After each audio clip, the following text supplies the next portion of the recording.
while you're starting the episode. Hello and welcome to the Carbitrage Podcast, episode 164. I'm Eric Ricker, joined as always by my co-host Ryan Sinitsky. Hello, sir. Hey, that's me. And Jana, you're back again too. Hi, yeah. And that narwhal is I know, looking surprised. very, very comfy. Yeah. Oh, he keeps me warm too. It's great. So, Oh my god, super great. at the end of the last episode, we were asked a question. Mm-hmm. And that question We were was, indeed. it was German versus Japanese cars. Compare the ultimate German car to the ultimate Japanese car. Was it I'm ultimate updating German versus ultimate Japanese, or was it like, what is the most Euro. representative? The question Yeah, is, the representative. this is from Fluffy Pickle on Twitch, and it says, sorry, I'm on mobile, so I'm interrupting a thought. But if you two had to bring any car model / year to represent your side, Japanese versus German / Euro, what car would you pick? With that, I will pick the 1992 Suzuki Cappuccino. Okay, I why? think that is the most Japanese car ever. So the Suzuki Japanese cars are known for doing more with less. They take an objectively worse product and they will make it perform objectively better. Correct. Okay. So, like, they'll take a 6-cylinder, front engine rear wheel drive Luxo barge, the Supra, and make it go faster than the Ferrari race car, the 348. And I think that the Cappuccino is capable of doing that to the Miata. And the Miata would previously be the most Japanese car. But I think that the fact that they took a 3-cylinder engine known for being an econobox like shit pile, and they made it so dual good. Ford cam, 5 valve per cylinder, turbocharged, everything you could ever think of for a performance engine, and put it into that stupid little product, and then make exactly the government mandated 67 horsepower. On paper. Yeah, on paper. And then you can just take the intake off and then immediately make another 40 or another 10 horsepower, and then once you do all your bolt-ons, you have you're at 120 horsepower. Does that without a car problem. also have the wiring loom where it has the one wire Yes. that's out of the split Yes. pack and it says do not cut for the speed limiter? So, yeah, on speed limiters, on cappuccinos, you have one wire that's separated from the rest of the wire loom that goes to the ECU, and it says do not cut speed limiter, and there's a little hole that a scissors would fit through perfectly. I think that's how Japan excels the best, is they make things accessible. Japan makes a very good version of what I think American muscle cars were trying to make in the 70s, where the average person could get a car that is far better than the sum of its parts. Japanese I people think are like the most closeted hoodlums ever. That's exactly what they are, and that's what I love about Japanese cars. Whereas German cars, I feel like they're very exact. They're very good at what they do. They are very dry, however. And I think that Germany can have a wild side, but it's you see a dude in this suit, and then he'll whisper to you when you're in the bathroom. He's like, "Hey, I've got leather underwear on." You're like, "That's really weird. I didn't want to know that." Whereas Japan's the dude in the suit at the nightclub on Quaaludes, losing his mind. That's how I feel between the two car companies. I think that the Cappuccino really sums up everything that Japan is perfect. It is so good at, is they make something that's unnecessarily good at what it does, and it doesn't need to be as good. But they decided, hey, you know what? We need to make a car that's K classification, that's under 1,000 millimeters for its wheelbase. Let's make a race car. And that is what Japan is good at. That's the ultimate Japanese car. That's fair. I haven't given this a ton of thought, but I ping-ponged around a bit, and I came up with the car I'm going to pick as the representative boxer for Germany is going to be a W123 Mercedes, so the old E-Class, but I'm not picking a diesel. I'm picking the 280E 5-speed, because that had the M110 dual overhead cam, normally aspirated, straight 6, and a 5-speed manual transmission in the world's most durable chassis. I think that's a perfect description of what Mercedes or Germany is all about. Very high tech, very long lasting, very precise. But yeah, he's the guy with leather undergarments for sure. We saw a super clean 240D today. Yeah, we were we taking did. her Toyota to the shop. Nice. And it was beige. I think another thing, along with the whole businessman with the leather underwear on, Yes. another thing that Germany's very good at doing is their cars look great doing literally anything. True. Like, if you see a 280E in mint condition, or you see the world's shittiest 280E, you like both of them. Yeah, you respect one for being like, damn, that's a great car, and then you respect the other one for like, oh my god, that thing's great. Like, I can't believe it still runs. Some shit. Yeah, like this thing has 450,000 miles on it. That's awesome. Where, like, you see a shit pile Civic, and you're like, whatever. You see like a really nice Civic, and you're like, that's a good Civic. Right. Yeah, you only need to pay attention to the really clean and or really rare Hondas. Yeah, I think Japan is good at being their best, whereas Germany is really good at being their worst.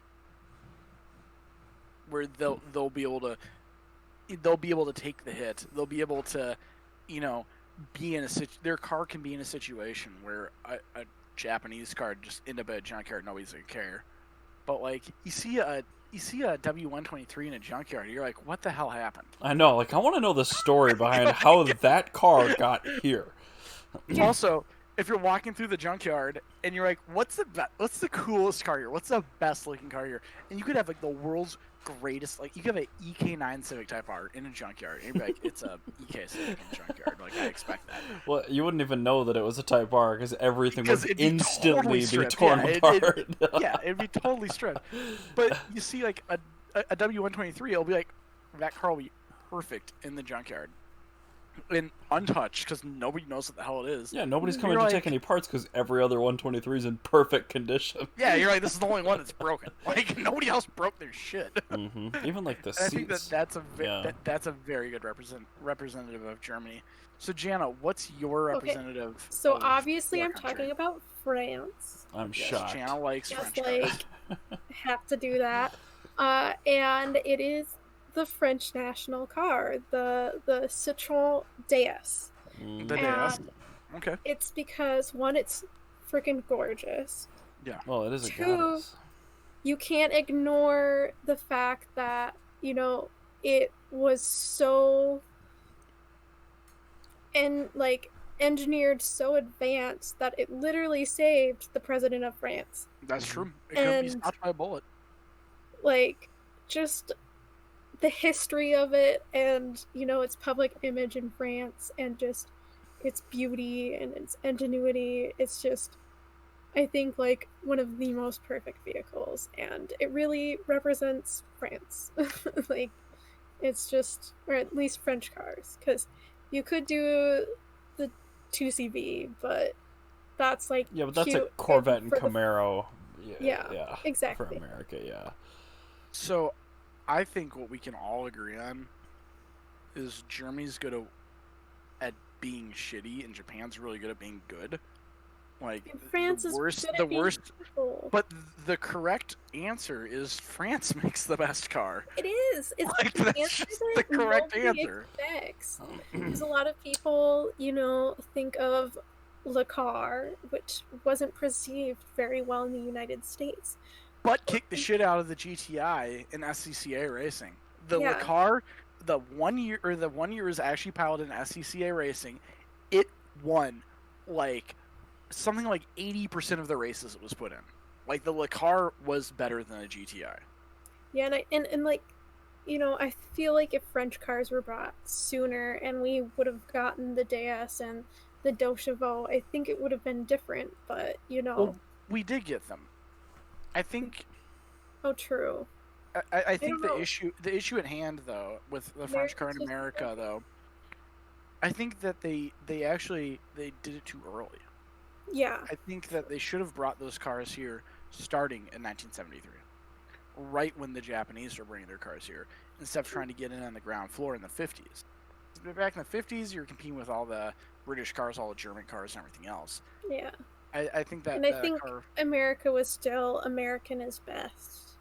Yeah, and it was for a long time, and that's why people didn't like the French cars in the 60s and 70s.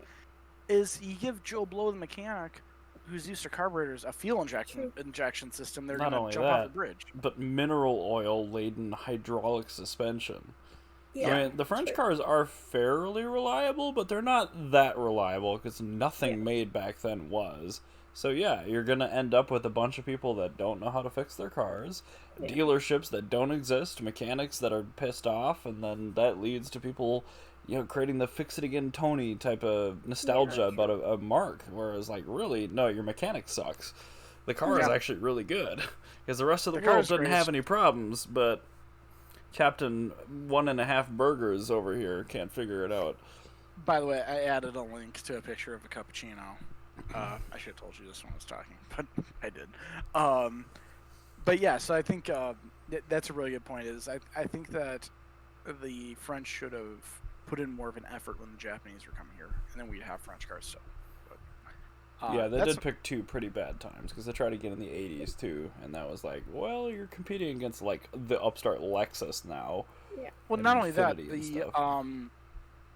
they also had the anarchist assassination of the president of Renault at the same time in the 1980s. So that had something to do with them leaving America. Potato, tomato. Yeah. Donut Media did really good documentary on that. Weirdly enough, I feel weird seeing that Donut Media did a good documentary, but they've actually been doing really good stuff lately. Well, it's just they have plenty of time to stay out of the world and do things. Yeah, pretty much. And they're doing a kick-ass job. Like, ever since James Pumphrey had his heart attack, he's been just, like, nailing it. Like, everything he's done is perfect. Anyway, let's move on to the rest of the podcast. Fair enough. Because I think that was a really, actually good surprise topic. So thank you very much, Fluffy Pickle. Yeah, I don't even know if he's...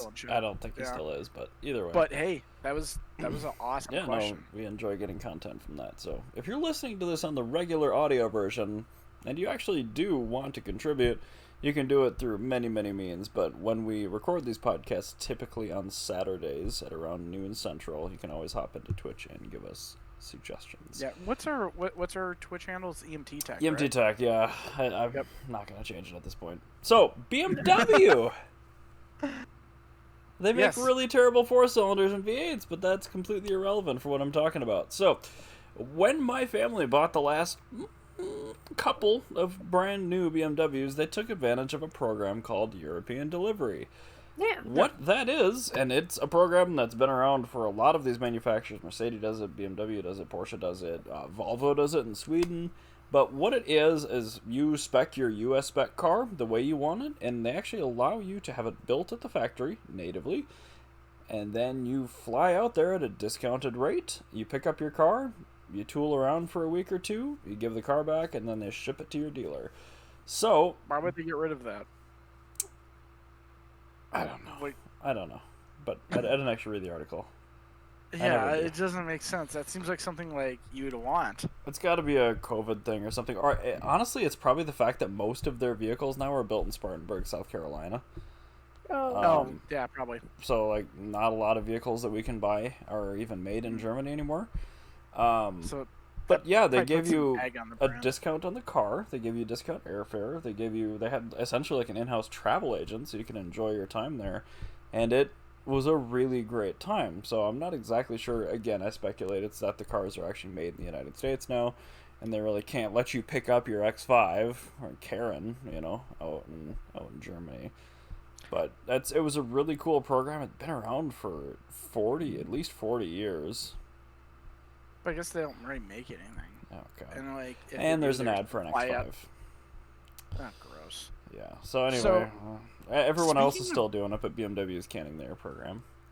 Speaking of BMW, actually I think Volvo got rid of that too. But I mean, like, you don't really want to go to Wuhan, China right now. But anyway, great stir fry. I probably do. So I've seen today alone. I saw a BMW 8 Series in the wild for the first time, and holy shit, that car actually takes up as much space as people joke about. Like, that car has the same footprint on a Highway 100 that a Hummer H1 had. That car is actually so big. It's actually a pretty small car by modern standards. Well, no, I mean, like, as far as how wide it is, Like, that thing is huge. That's really not. I saw one drive past. I was dropping Jan off of work, and like it took up the space. It took up the width of the road. Also, Surprise. that car has nothing to do with an 8 Series. That should not be called an 8 Series. Oh, the 8 Oh, you're talking a new one. Yeah, new one. Oh, gross. A real Yeah, one. no, that is its own zip code rolling down the road. Yeah, that car's ridiculous. No, the real 8 Series. I would never talk shit about the actual 8 I was gonna say, Series. like, we've taken it to Anchor before. Yeah, I love that car. the That's best one of my- car. Without a doubt, one of my favorite European vehicles. Also, that's the car you should have represented Germany with. No, No. it's not the but- most representation But of it's not vehicle. representative. Yeah, I the think it's a 123 is a better choice. Yeah, the 123 is a very good one. That's what I would have picked, is the 8 Series. Right. We should actually answer that same question some other time. We should But answer each other's questions, I guess. In That's that what I was sense. gonna say. Is like I answer for you and you answer for me. I think that'd be really funny. It'd probably be a good answer, but for very different reasons. Yeah. Yeah, because we would pick like you have to like say like this is a car I truly believe represents blank. Like, and, like give a legit reason why. But anyway, Get so like a giant spinning wheel and whatever Oh country God, lands no! on, we have to do that. that's a great idea. I love that because I could totally come up with some I garbage. pick train country. first gen NSX. There you go. I'm done. There you go. That's my Japanese choice. Anyway, but anyway, yeah. So I saw the new 8 Series, and it took up my entire, it took up like my entire rearview mirror, and then it passed me, and it took up like the entire width of the road.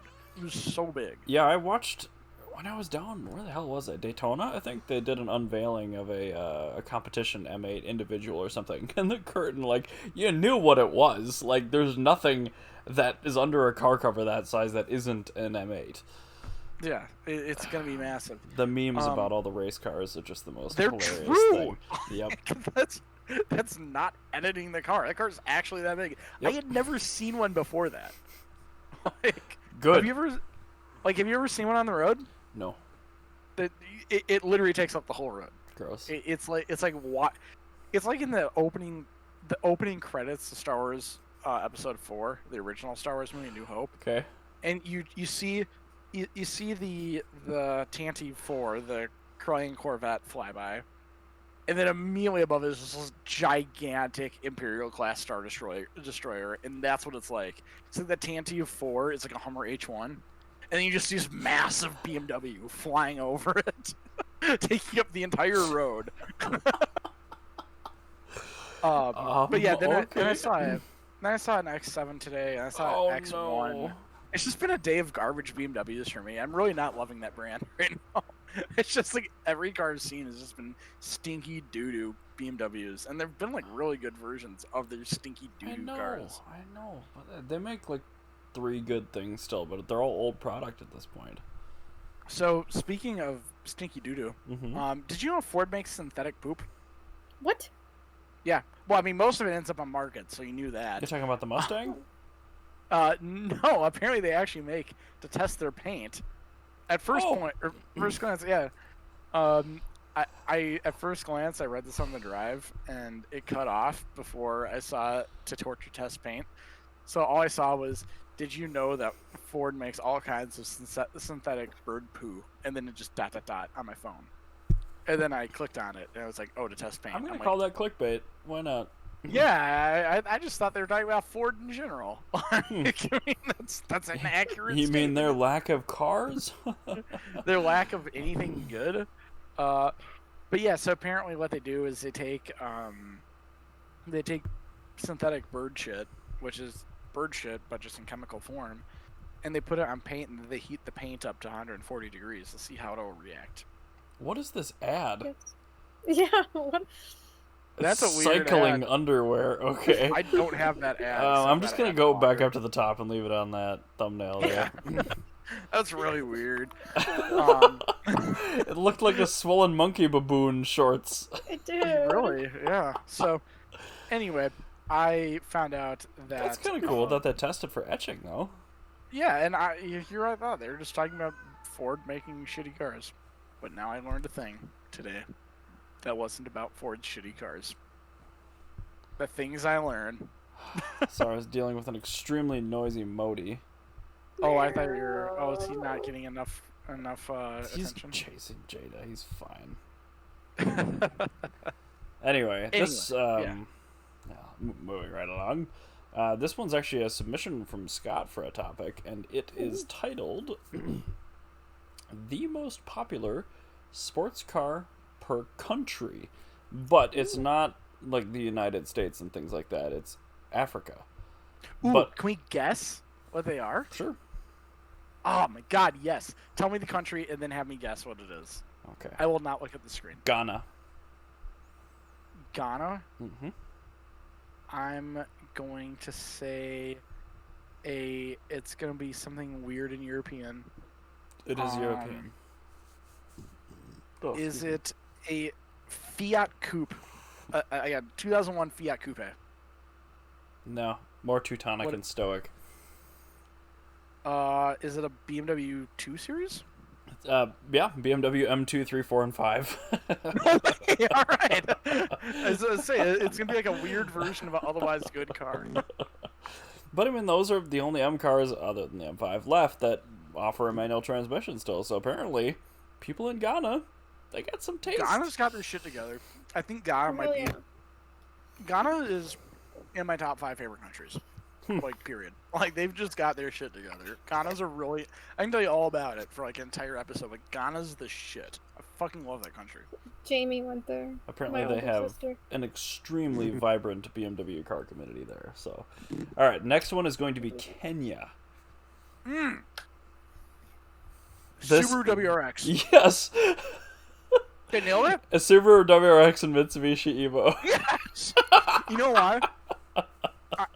I know 3 Kenyan car enthusiasts, and 2 of them own WRXs. And 1 of them owned a Toyota 4Runner. So, like... Wow. Yeah, Kenya's got... Yeah, because WRC goes to Kenya. I mean, and all they ever see are cool Subarus. Legitimately, Ryan has not seen this list before right now. No, I literally don't even have Discord up, so, like... I just looked and saw you were scrolling through live. Yeah, it's not even Twitch. showing on the stream. Sorry. There it is. Sorry, yeah, no, it's showing on the screen, but I'm not looking at it. I'm looking at something totally different. I completely have Twitch missing from my screen. And I read it to you before it even shows up in the stream. Yeah, so, okay, next. true. South Africa as a whole. Volkswagen GTI. That. Yes. What? Golf GTI / Golf R / BMW M. But the GTI was the first mark here. So, 1 second. Just so you can see what I'm doing, I'm screenshotting and sending my screen to you so you can see that I'm not cheating on this, okay? I believe you. Like, I have full faith. I think everyone believes you, Ryan. There's This no is way like I'm the getting this weird right. kind of information you would just know off the top of your head. Ryan's autism knows no bounds. I'm really excited. So yeah, the BMW is popular there just because there's a giant BMW production plant there, but the GTI and the Golf R, even though they're not made there, are just as popular there as they are in Germany. I just posted a screenshot of my exact computer screen as it sits right now. In the notes? So in Discord, so you can bring it up on the screen so people know that I'm not lying. I can't. I don't want to try navigating away in case it messes with the fair. capture. That's fair. But sorry, let me open up the capture. There we go. All right. So next, Algeria. All right, it's gonna be French probably. Nope. No. Very near and dear to my heart. Is it gonna be a Fiat? Nope. I'm at a loss then. It's German. On the relatively older side. The 190? Nope. Very close though. E33 series. Yep. Really? Yep. Algeria is the E33 series. Wow, which is that's surprising. Maybe I should move to Algeria. Got a lot of those. Algeria's a great. Very high taxes, which means old cars are much more popular there. Oh, okay, so high taxes and modern vehicles. Okay. now so kind of E36s. Yep. So I'm I sure see, they're all engine because swapped. Algeria was part of France for so long. Yeah, Algeria. It was a French. Yeah, it was a French colony for so long. I just assumed that they'd be like, yeah, they got a bunch of really dope 205s. It makes But they sense. also separated. Your logic they is good. Yeah, they separated a lot earlier than anybody else. So French cars are common too, it says, but JDM stuff is almost impossible to find. Okay, that's all right. And they've as long as I banned like France. a couple of JDM cars, like the Land Cruiser FJ40, because they've been used for nothing but drug and weapons trafficking. Yes. That's hilarious. All right, what marque is most popular in Nigeria? Ooh, Nigeria? Mm-hmm. Toyota. Has Nope. to be Toyota. Mm-mm. What? BMW. How? I know a few Nigerian folks. My late friend Tumber, the one that had that 525 I bought back for the motor, yes, he was yes. Nigerian. They really like their BMWs. This makes a lot of sense to me. But yeah, I think it had to do with like their peaks in economic development and when they were in those peaks, what country they were dealing with most, and it was kind of France and Germany at these two different points in time, but it was 60s and 80s. So you see a lot of older Citroens from the 60s, like the DS and the old 504, but you see more modern German stuff. So that's probably why they got the lust of their BMWs. Because yeah, if it was, I'm sure like if they asked this question in the 70s, it would have been like French cars, of course, Citroën, but yeah, they got that's their how taste for German. It's like that, or I get Toyota. I get Toyota Cressida, which I'm gonna go ahead of this. If it says Egypt, I'm saying Cressida for Egypt. So the next one's Tanzania. However, it's an engine platform that they've focused on here. It's not a car mark. Whoa, Tanzania. Yeah. Is it diesel or is it gasoline? Gasoline, and you love it to death. 2J? Yep. Okay. So that makes sense. Yeah. That's awesome. So Tanzania. They have a significant amount of Rexes and Evos, but apparently they love to engine swap shit. I love this. Right, so now we know when America finally does completely crumble to pieces, I'm going to be moving to Tanzania. And I'm going to take a truckload of 2Js with me. Yeah, I'm going to be the most popular guy in all the land.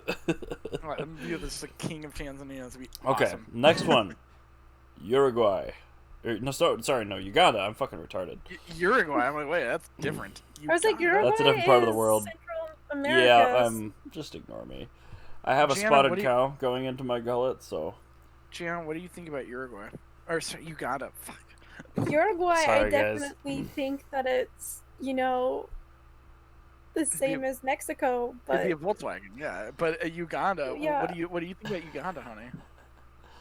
I just want to say an up just for the fun. Oh, yeah, up exclamation mark. I'm actually... So, Uganda. Mm-hmm. Tough.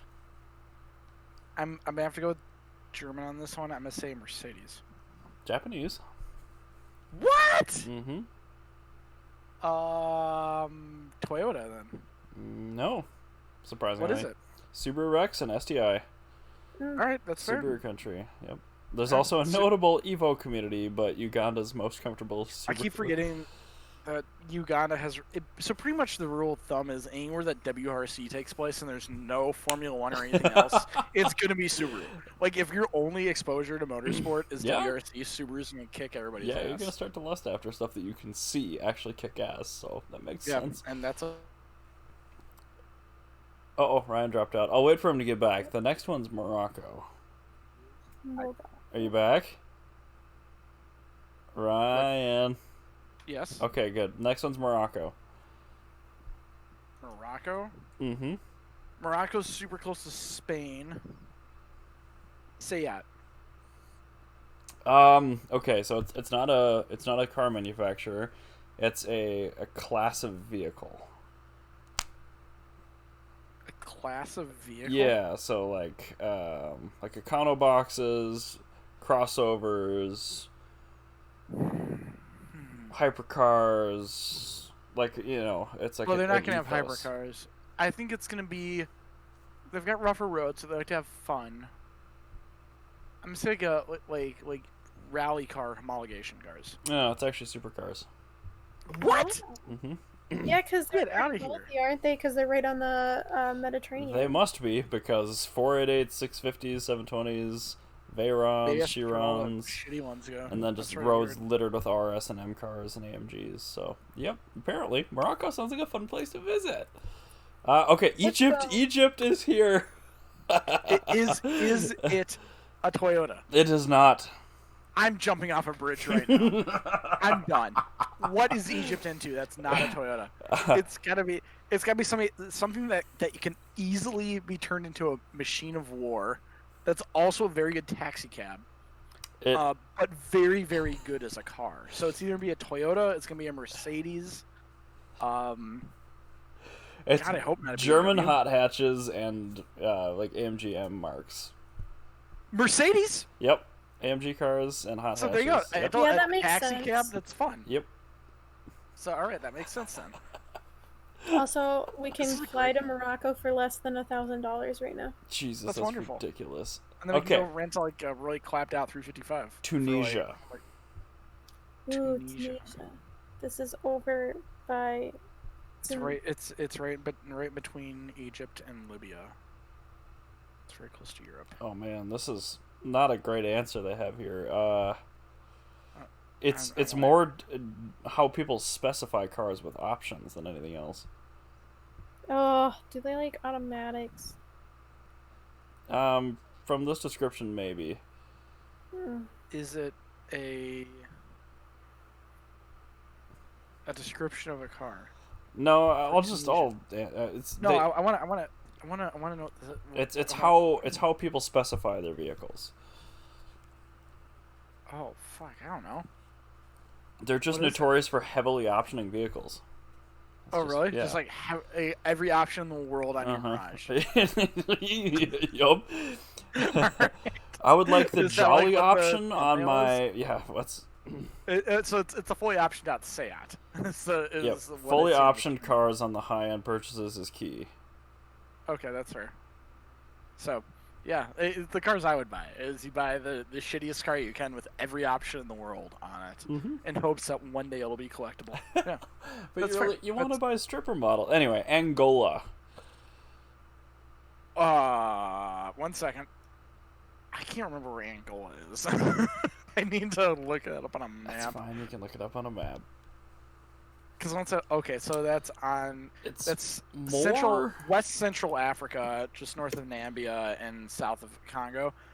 They have a lot of dirt roads. They have a lot of jungles and parks and stuff. I'm going to go with a small, fun SUV, Jimny. Am I wrong? Yeah, unfortunately, you're wrong. Damn it! What is it? The roads must be okay because it's all German essentially. Golf GTI, M performance models, but also JDM stuff like the Lexus RCF. That's cool. I guess Yeah. they're pretty close to South Africa, so the car culture probably comes from there. Yeah, I mean, I'm it really- looks like I they find have African- pavement, which is good. I find African car culture like super interesting. I mean, this article's really good. Props to Scott for finding this. Yeah, this is really cool. Thanks, But Scott. I find African car culture really interesting because usually, like in Kenya, your gas is like maybe 85 octane, and they still Oh, make like a God. 500 horsepower STI. Yep. I out mean, of that's why we have NOx sensors. It's countries like this. Okay, Namibia, and this is an automotive conglomerate. Namibia. Mm-hmm. Oh, that's just south of Angola. Is it Geely? It is not. Volkswagen. Yep. It's Vag. Okay. It yeah, just so- says Namibia Vag. You know why? Because it's just north of South Africa. In South Africa, they made the Mark II Golf and Jetta Mhm. like until like yesterday. And there's a BMW factory in South Africa too, so it says there's a large So- BMW community. But yeah, They all- it's a lot of parallels because they talked about the Golf GTI and the M cars. It's like everybody in Thailand cares about Hondas, and they don't give a shit about BMWs because Honda's right over there. Like, it makes Okay. sense. Mauritius. Huh? Mauritius. Mauritius. You know what's Oh. hard is that a lot of African countries have changed their names since we learned them. Oh, I Yeah. never learned geography, so Ooh, Mauritius Evo. yeah. Evos, Hondas, and STIs. You know why? Because when I was working at MAP, we get orders all the fucking time from Mauritius, and I'd always flag them as fraud, and every single time the dude would jump through every damn hoop that I gave him, and they would buy, like, ridiculous things. I'm like, I couldn't even think of where Mauritius was. Even today, I can't remember where Mauritius is. It's, by the way, if you're wondering, it's east of Madagascar. It's an island just north movie of was Reunion. Really? Yeah. So we wouldn't have learned that on geography at all. No, so much more we learn with car stuff. It's great. Yeah, so this one this one I knew from just my own personal experience is Mauritius and Reunion. 2 islands somehow have huge Evo communities. That's and like so strange.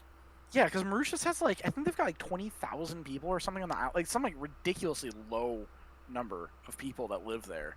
And they like must all own Evos. Because like population 1.2 million. Wow. And I had 5, maybe 6 customers that were modifying Evos when I worked at MAP. That's Botswana. Botswana? Mm-hmm. Oh, it's a VAG. No, actually, it's JDM. Wow. What? Supra, Toyota? Skyline, yep. Okay. STIs.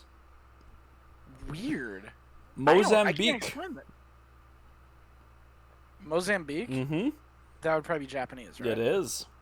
Okay. Scene's full of a lot of imports like RX-7, Skyline GTRs, and S14s, 15s. Mozambique's on the eastern side of Africa, so shipping you probably get a lot of like old Japanese stuff that comes there. That makes sense. What about Zambia? That's landlocked. I'm gonna get rid of this African map so I can't cheat anymore. Zambia, I'm gonna go with more Japanese stuff. Yep, JDM. Yep. Okay. Next. Zimbabwe. Zimbabwe? Mm-hmm. I've never met anybody from Zimbabwe. Oh, no. I cannot generalize this country at all. I'm going to say Japanese as well. Yes. Yep. Okay. Can I go with... I'm going to say straight 6s. It's mostly Subaru, but it does say, I mean, drags and rallying. So I'm guessing since they say drags, we probably do have J's, Z's, and RBs in there too. Because a lot of those ended up there. Yeah. All right, Okay. Libya. Libya? Yep. Do they have a car culture? Can I say a Type 97 tank? I mean, no, it's kind of, no. Mm-mm. No, I mean really, Libya. So this is a tasteless nation. A tasteless nation? Oh man, it's gonna be like heavily modified Audis. No, it's American cars, German Luxo cars, and then like full frame Lexus SUVs. Okay, that's fair. I get that. That seems it's like Dubai light. Yes. That's exactly what it sounds like. Okay, Seychelles. Okay. What? Seychelles. Seychelles? S-E-Y-C-H-E-L-L-E-S. S-E-Y-C-H-E-L-L-E-S, right? Seychelles. That is too French. Mm-hmm. It's super French. It's probably somewhere in the Indian Ocean, so I'm going to say Japanese as well. Yep. Yeah. Rex if it sounds French, it's probably in the Indian Ocean, it's probably full Japanese crap. Next country, the one with the hotel in it. Oh. Rwanda? Yep. Sorry, I'm a terrible person. I love that. My friend and I laughed in the middle of that movie. Oh no. When we were watching it in class, and everyone stared at us. I'm sorry. Like, when they say we must cut the tall trees down, that's no, like... it wasn't that part. It was when they were all hiding in the shower and the water came back on. He goes, "Looks like the water's back on," and is in the middle of this dramatic, and it was hilarious. And everybody looked at us like we had slaughtered all the children. No, that's how comedy works. Right? Like, it was that movie actually... break. That's what I love. Great. That's what I love about the movie Hotel Rwanda, because there's like... They used comedy in such a great way in that movie to break up the tension, to make it palatable. Yeah. Like, that... It's a beautiful Anyway, use of comedy Rwanda. in a non-comedy situation. All right. It's a long pretty article, sure so I have to WRC keep us moving. I'm pretty sure WRC goes through there, so I'm gonna say Subaru and Mitsubishi. No, actually. Really ostentatious, shitty Fiat BMWs. Okay, that's weird. Mm-hmm. I can't explain that. I I guess tourism? Like flexing for tourists? It's probably the video crew when they came down there for the hotel thing. They probably left a bunch of really shitty It's cars. like a bunch of like Bengal like 7 Series. Yeah, like 4.8 IS X5s and yeah, Bengal 6 Series. Sudan. That has to be Toyota. No. Yep. Oh yeah. Yeah, Okay. Land Cruisers. Land Cruisers. Yeah, it's in the middle of the desert. It's yeah. Although oddly Yeah. enough, their first photo is a Challenger. Do you have a photo? I gotta bring it up. It is a photo of a Challenger in the middle of Sudan. Yeah, Yep. that's exactly how it would look. Ethiopia. It's covered in dust. Yep, that's how they all look. Ethiopia? Yep. I'm going with Toyota again. Oddly, no. Weird. It's What? Could it be old- Mercedes? old and German, but not Mercedes. Old BMWs? Mm-mm. Opals? Stuff that Good Karma loves to work on. Why on earth would you ever live in the desert and own a Volkswagen? Yep. So air-cooled Volkswagens are very popular there. I guess that makes sense. I don't know. I guess because they're super reliable and fun. Yeah. Okay. Okay. Give them that. Next up, we have Senegal, Well, that's in Eastern Africa, if I'm not mistaken. and it's also got a very French name. Or not Eastern. Sorry, it's Western Africa. Anyway, it's probably some Japanese, I imagine.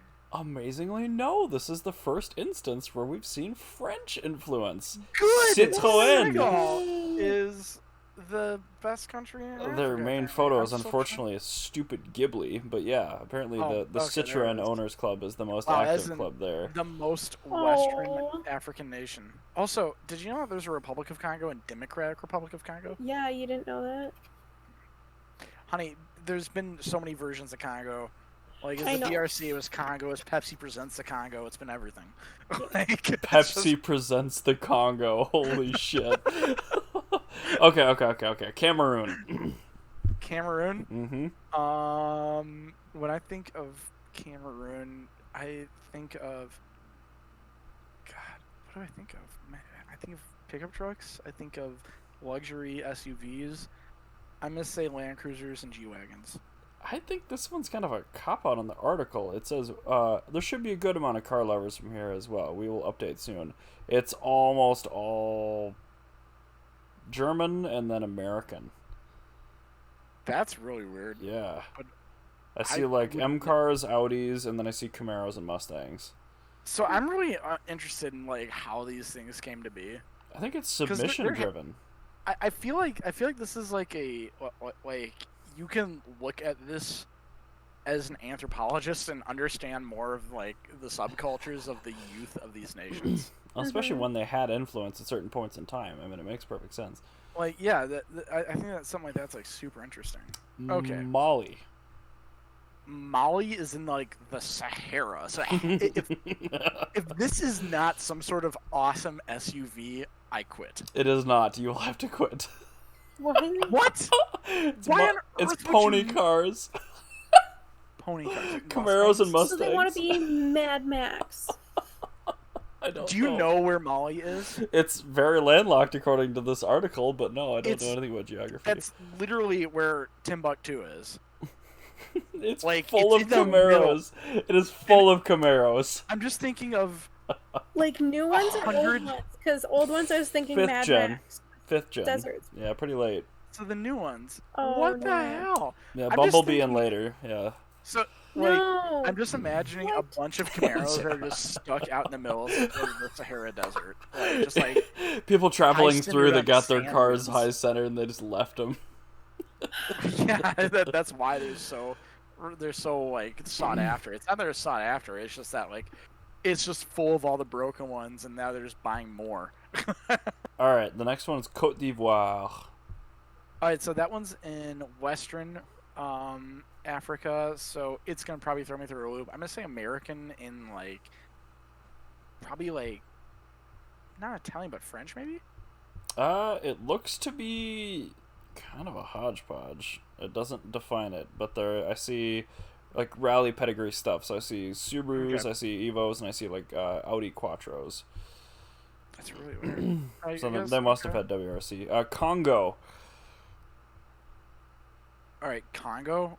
So wait, are we talking about the Democratic Republic of Congo or Republic of Congo?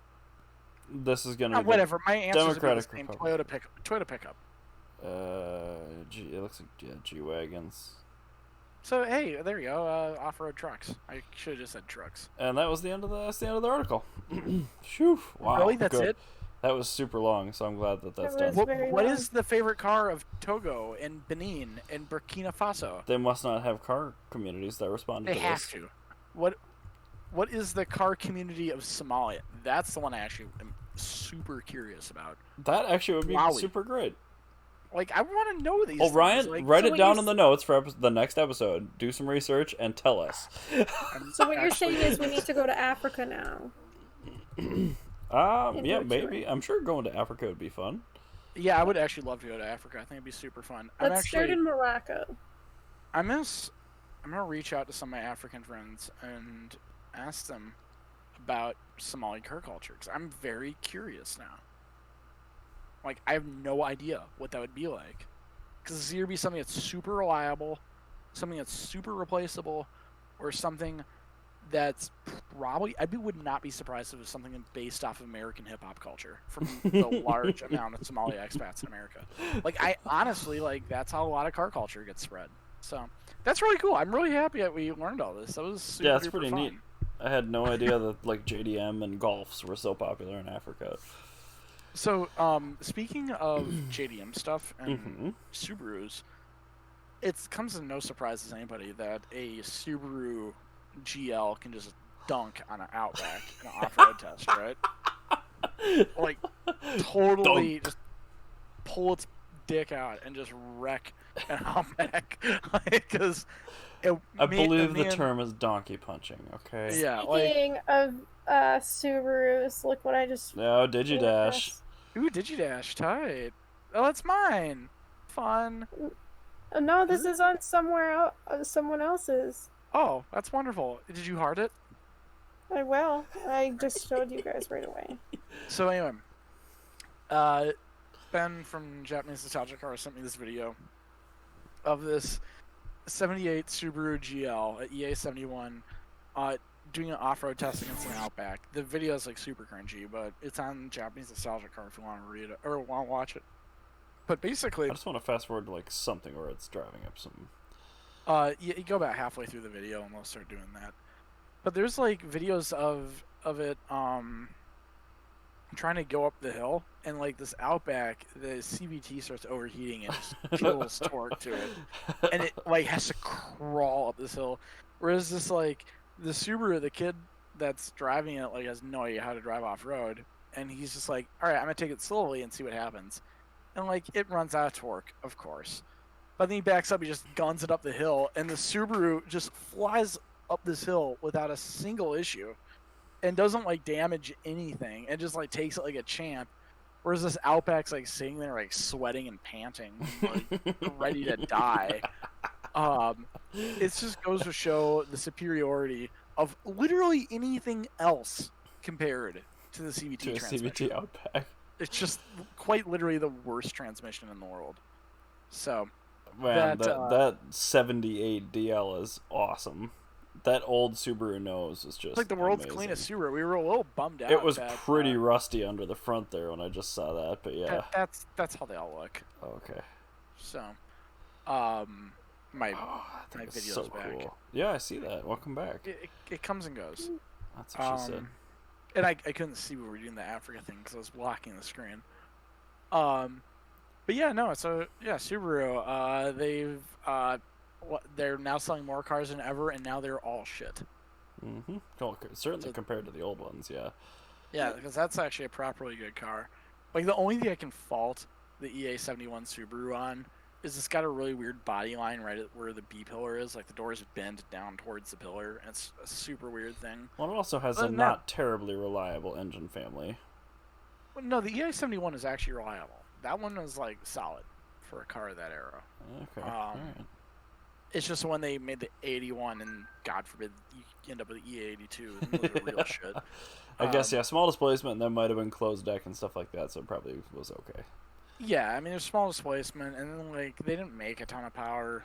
I think, like, if you got a Subaru GSR with, like, the twin carbs, I think you made, like, maybe 85 horsepower. Yeah, but that car must weigh, like, 1,100 pounds. I mean, like, it's... Yeah, like, $2,000 for, like, every option in the world, and every single factory optional thing that every box you could tick. I like tests like this. I agree, the fast lane car people, these guys, are cringy as all hell. But they do a lot of these comparisons between, like, old and new versions of stuff, and it's kind of cool.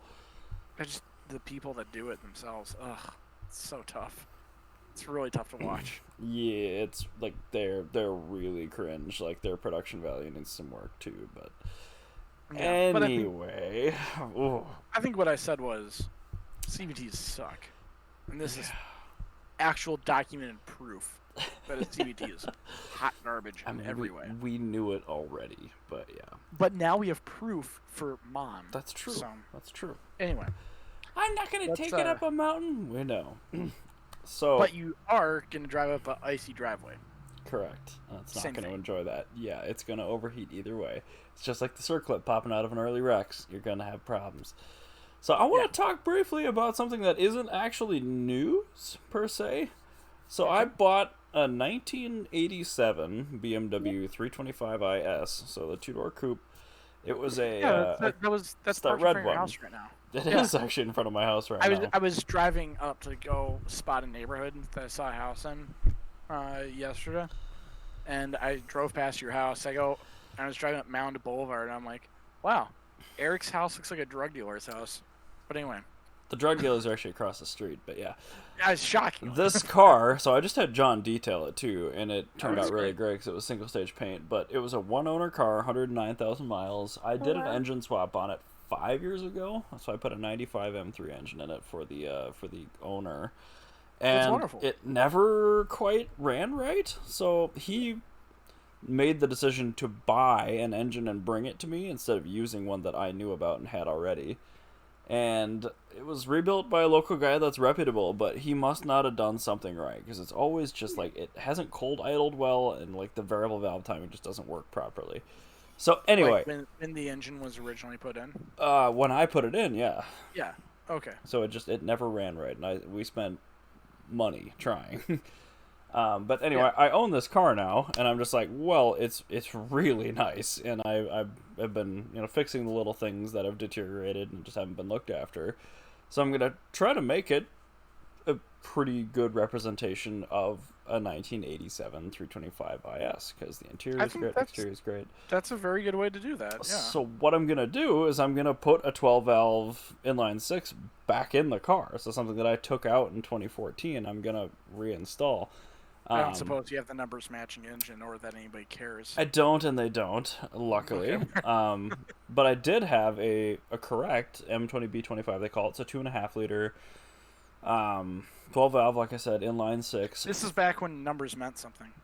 Names. Yeah, yes. So M20, that's the engine family. B25 means 2.5 liters. So 325. Great little engine, 168 horsepower. I mean, the car is pretty light, so that chooched along pretty well.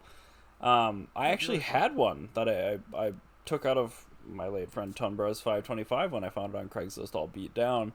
I got that car running. I bought it non-running. No smoke, great power, rev nice. I'm like, this will be great. I'll sell this engine to a chump car team. But then I stumbled upon this car, and it was finally for sale. He was ready to move on it. So I decided to buy all the gasket sets, bought a clutch for it, bought everything.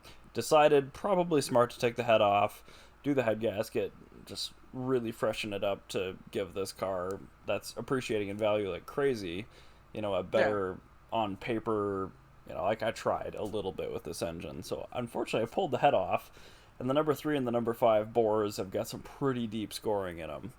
Can you overbore them at all? You can, but I mean, you start getting into machine shop work and oversized pistons and rings, it's more than just buying another engine.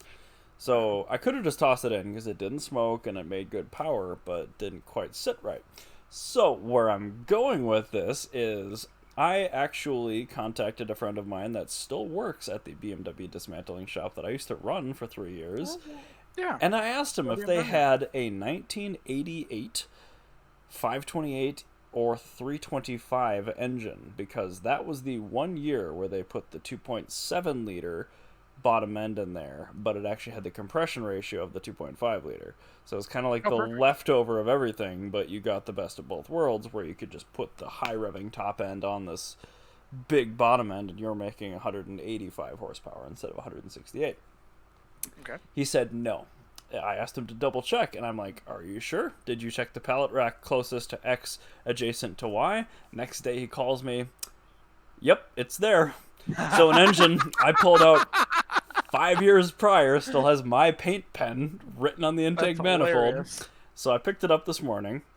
Wonderful. Along with a bunch of other little parts, pulled the plugs out, and before I even sprayed any oil in the cylinders, I took a wrench and it spun just super nice. So I think the engine's going to be great. I think it'll be... Can I give a shout out to this company, BMW? Because they've saved my ass too in a tight spot on several accounts. That is one of the best things in the world to have. And yeah, we have our past, and I think they've finally made enough reparations to me now at this point where we can plug them. But okay, cool. Yeah, because they saved my ass a few times. Yeah, I mean, it's the inventory that I helped amass is still there, and they've added to it certainly, but there's a lot of stuff that's really hard to find that we just have here, which is pretty nice. So if you can get a hold of somebody there, which that's a big if, you can they probably get you covered. But anyway, I've got this. I'm gonna start tearing it apart and doing the gaskets on this one now. But I'm very happy to have a Super ETA, as they call it, 2.7 liter high compression, whatever, bottom end. That's just shoving really this. cool. I'm really excited about this car. I had one of these engines in my old white convertible, and that thing was such a hoon beast. It was so great. What's the bore of that 2.5 liter? They are all 84 millimeter. 1 second here. So pretty much every BMW small block inline 6 from 1968. No, that didn't start that early. We'll say it's a little too small for wine bottles. 78. Yeah, they are too small for wine bottles. That's as I say. You can make a really cool table out of it, but you can put beer bottles in it. 78 to current, pretty much everything's 84 millimeter. Some of the M cars were 86, but you can pull a rotating assembly out of a 2006 and you can throw it in a block from the 70s, and it pretty much fits. That's so cool. Yeah, so they were Tinker Toys back then. That was pretty great. That's pretty rad that they could do that. Honda did that at least with like your main bearings and like which is your nice connecting rods, but not anything else. Which is also great because like if you have like an old Honda, like you can take like a 1.6 liter block and put like a 2.1 liter. So you can take like a B16 block and put like a Prelude 2.1 liter crank in it, and put in like really short stroke pistons, and you'll have like a crazy over square engine. I love the weird combinations of hardware. Yeah. I love doing that. Like Honda, actually, there's like a Honda calculator that you can get on the internet, where you just like put weird stuff together. And like I used to like tinker around when I was working at AutoZone. I'd be just like fiddling around with it. Like call my friend Will. I'm like, hey dude, do you have like a D16 like Y7 cylinder head and a D17 crank with like D15 connecting rods? He goes, yeah. I'm like, how about some old like first gen Integra pistons? It goes, yeah. I'm like, put all those together and let's see how it runs. And it'd be like, it would run like a bat out of hell. It'd be great. 1.5 liter makes like 120 horsepower. I mean, Honda's pretty good at specific output even in those generations. Without VTEC either. It's just like crazy things. Out of a D series, that's pretty darn good. Yeah, it's super cool. But yeah, the weird combinations of factory hardware from like a 30-year span of time. It's like, really? Yeah, I love being able to do that. Oh, people used to make 11.8 to 1 compression, 2.8 strokers out of some weird components from the 90s in BMWs. I'm like, okay. That's super cool. Yeah, like my B series block that's waiting to go in my Civic, but I'm afraid to build that car because it will get stolen immediately. It's mostly stock parts, but like can make like 150 horsepower without a problem. Actually, I'm thinking I might be able to hit 100 horsepower per liter with that with good tune. Actually, should be pretty cool. But anyway, enough about that. Speaking of weird German cars, I posted this in the Carbitrage Facebook group last night, and nobody at all even bothered reading it. Ding! Yeah, but I'm not gonna lie, this is my favorite Jay Leno restoration ever. Because it's a car that a bunch of people bought this car. This car's had like a dozen owners, and everybody thought that it was a Chitty Chitty Bang Bang car. Yeah.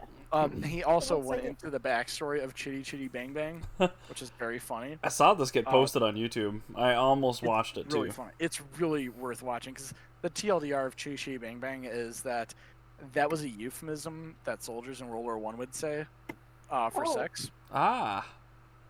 Yes. Oh no. And then they made it into a children's book. An entire inside joke with World War I vets, and nobody ever broke the joke. Nobody broke the joke.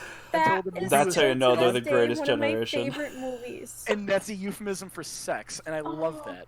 It's you know so how often I sang that song, and to this day still sing.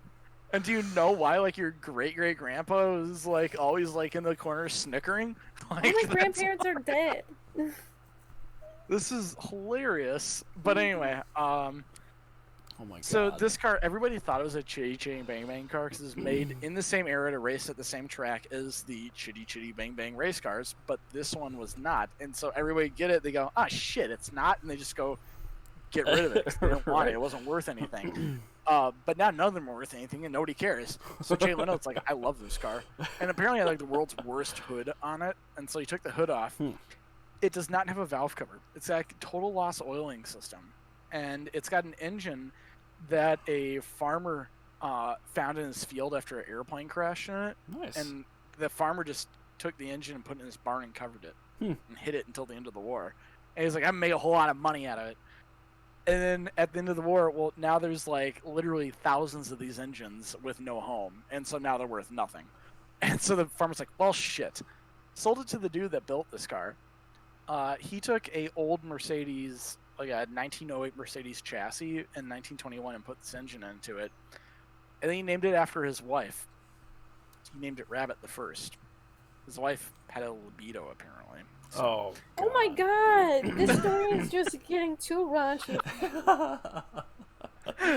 Anyway, so it's got an 18.8 liter engine that makes 230 horsepower with unmeasurable amounts of torque. And Jay Leno had to hand make every single one of the water jackets out of brass because all the steel ones had rusted out. Great. And apparently, when this car's new, they took it around Brooklands, which is like one of the world's worst racetracks, and went 113 miles an hour in it. And like Brooklands is like Sebring racetrack, like yeah, it was a proving grounds track.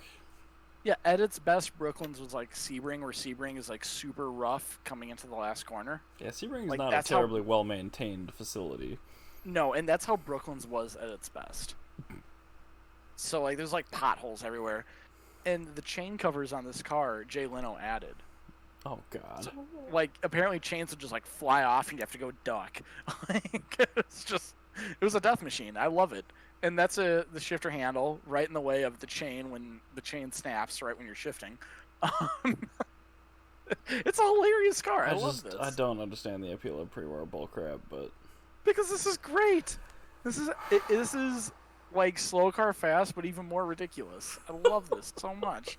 And the car is just named after like unlimited innuendos. It was named after the wrong innuendo, so nobody wanted it, and it's great. This is a beautiful thing. This is the most me car I could ever think of. Also, he put on front disc brakes because he was sick of almost dying every time he stepped on brakes. That would be smart. Wait, Yeah, it looks like it has mechanical brakes, but I'm sure those are just hydraulic lines that are meant to look like it. So it's got mechanical in the rear and hydraulic in the front. Okay. It's got brake pedal that does the front brakes and that hand brake that he's grabbing in the main screenshot. That's for the rear brakes. Another reason why no thank you. It sounds great. half the fun of driving a car is almost dying. I have not found that to be the case, personally. Well, then everybody should just go drive crossovers. Oh, never mind, yeah. What you said the first time. Yeah, this is better than a crossover. It is better than a crossover. Every day over an Equinox. I mean, the aero engine vehicles are interesting in the fact that, like, well, we have all these, like, really expensive, powerful engines, but they're have no really heavy. We've got these really ridiculous thirsty. airplane engines, and, well, as Jay Leno said, parts were cheap and technology was expensive. Mm-hmm. That's how it was described when they built this car. So you just built it from the shit you had laying around, and that happened to be a 18.1 liter World War I French fighter plane engine. Held up pretty well in the crash. Yeah, I mean, it held up in the crash, and after the crash, the dude literally just put it in this car. But I think it's just like the best way. I want to make a race car. All right, I guess I'll use that engine. They're down at the one that landed in my yard. Well, I can't take the one out of my tractor. I need that. Well, I have that. To be fair, Todd has that tank engine. Shh. So this engine may be 18 liters and only 230 horsepower, but do you blame the guy? The engine, it was raining engines, and he just grabbed one out of the sky and put it in this car. So out of the sky? It was still in the sky when he grabbed it? Well, yeah, he didn't touch it. It would have broken his hand. But, I mean, it literally fell out of the sky for him to use. Like, it was quite literally raining engines as these airplanes are being shot out of the sky over your yard. So, yeah, it's just whatever you ended up with. I think that's such a cool story the more I think about it. It was raining engines, and they just put it in race cars. It's great. I wish it was raining engines right now. I really don't, actually. It sounds awful. But, yeah, that sounds terrifying. That's like a bunch of EA-82s are up in the air.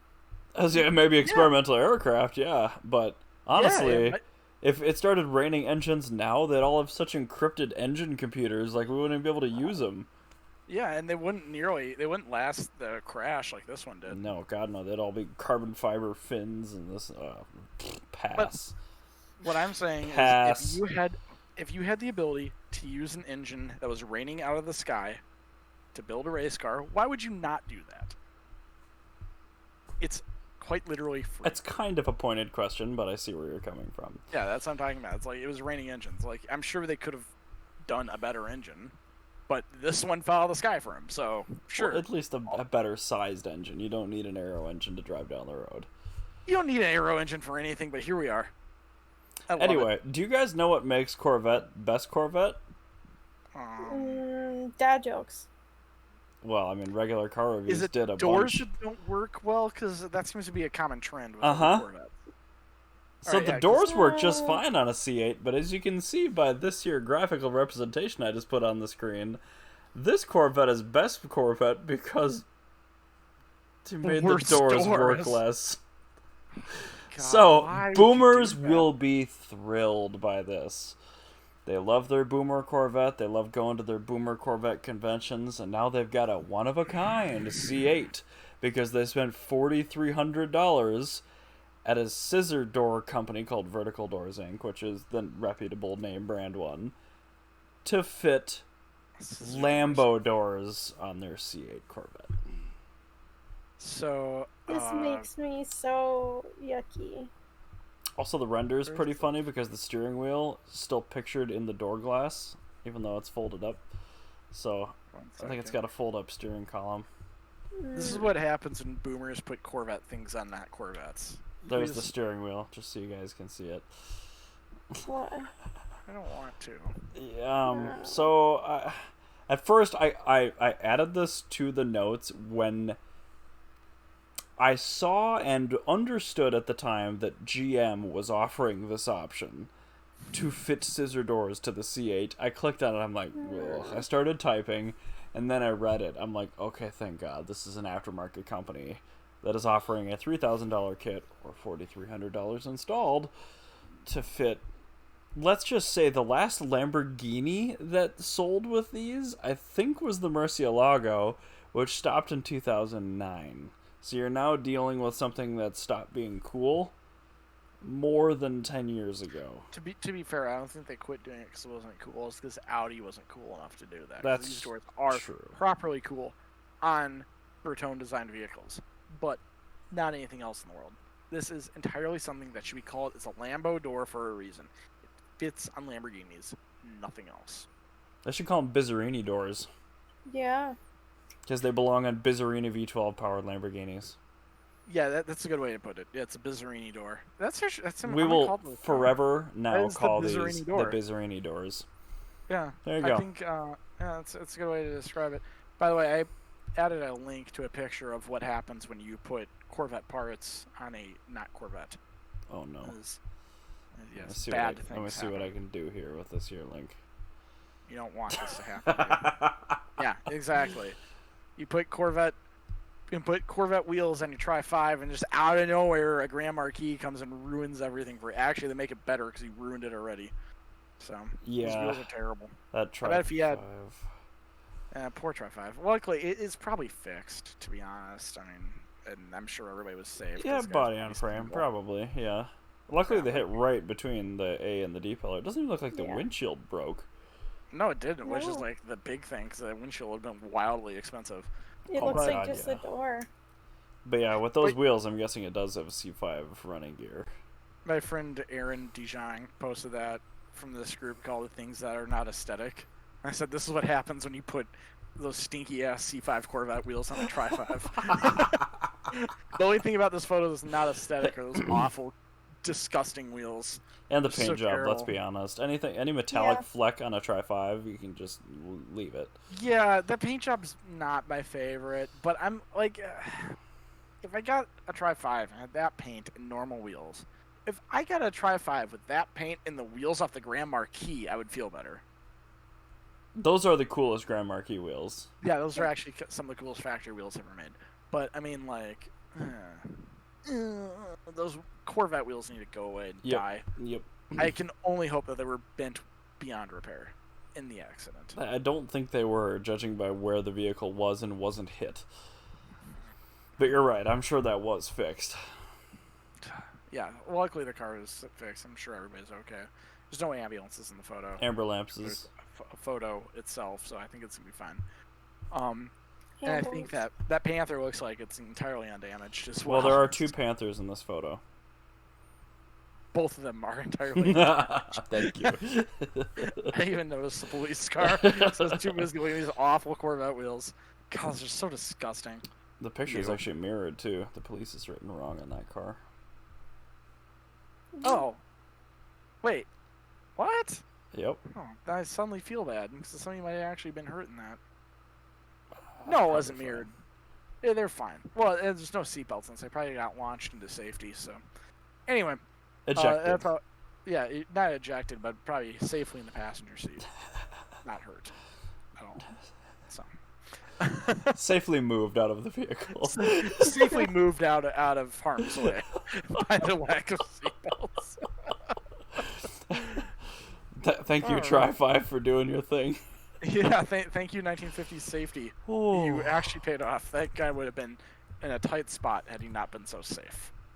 Anyway. Alrighty. Yeah. Well, Jana, did you have any updates that you wanted to give? We finally finished our... Well, two of my students finally finished their Earth Day books, which we started in April. So, that shows how busy I've been the last month. You've had some things going on. So, I'm going to make a thing for Somalia, for episode 165. I'm actually going to look this up and see, because I'm really curious what the Somalian car culture like. And the rest of Africa that wasn't covered. Yeah. Yeah, what other countries are you guys interested about? Actually, audience, if there is a country that you want to know about the car community of, let me know. The audience is all sleeping. Well, they're gonna they're gonna listen to it. Sure. But yeah, if you're a patron and you're curious about some weird country, like, let me know. I will look it up because I'm working from home. I can do these things. So anyway, thank you for listening. Thank you guys for coming on and doing the podcast with us. We had to record late. Some events that happened. So thank you very much. And what have you learned?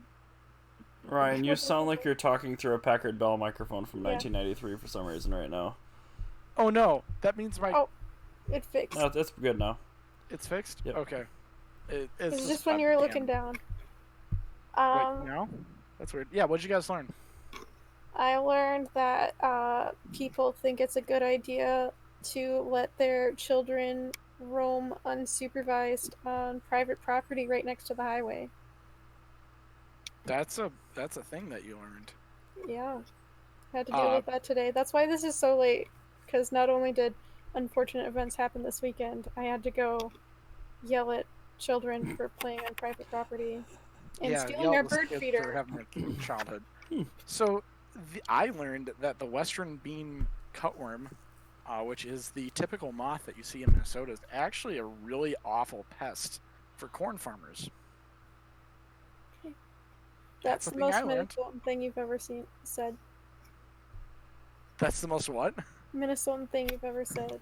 I had to do that for one of my writing gigs. You see here, this moth. It's bad for corn. It's really bad for corn. Oh my god. I learned this week. Can I die now? Well, I learned on Reddit this week, guys, that 2 inches is considered massive for a murder hornet, but it's considered very small for a phallus. Yes.